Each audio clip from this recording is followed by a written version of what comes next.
Hello, friends. We're working on deadlifts this month, and this is a really good foundational move for hip and leg strength, hamstring strength.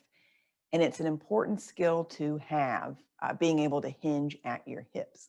So if you know this, you can grab weights and do with me. If this is a new exercise, start with your hands close to your legs. I'm going to literally press my hands into my legs and push my legs back in space.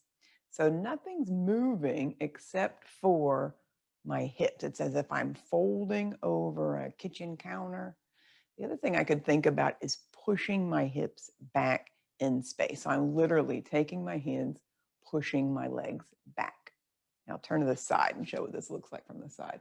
So my hips move back in space. I'm pushing down into my feet as I stand up. So what could go wrong with this move? I could let my shoulders round forward. This will happen a lot when I start to load this move and add weights. I could tuck what I call the pooping dog, right? I could let my pelvis round forward.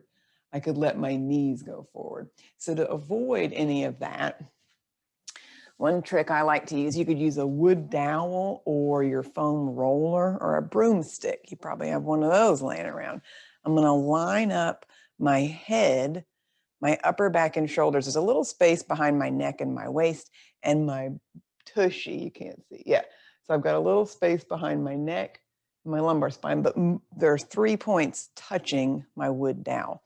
Then as I start to hinge forward, I'm going to keep all those points touching my head, between my shoulder blades, and the back of my pelvis. So that's a clear way to give myself a little sense of where I am in space. That's hard to figure out when your body isn't touching something, when you're not touching the floor or the wall. So that's one option, grabbing a wood dowel or your foam roller. Another option is to use the wall. So the problem with this option is a lot of my people don't have a nice clean wall space without artwork or furniture. If you have even a smidge of wall space, I'm going to move myself back to the wall, and I've got my feet just a little bit closer to the wall than the length of 1 foot. So my feet aren't touching the wall. I've stepped my feet out just a little bit. Same thing. I'm going to push my hands into my legs. Now my butt is touching the wall. Shoulders are broad, neck is long, and then I drive my heels into the ground, stand up, and I give a little squeeze back here. So this is the wall version of hinging at my hips, standing up. So try that as a precursor to a loaded deadlift. And what I mean by loaded is I could eventually grab weights. I have these little twos handy, but you could work up into heavier weights. So your weighted version, you would hold your weights in front of you, same exact move.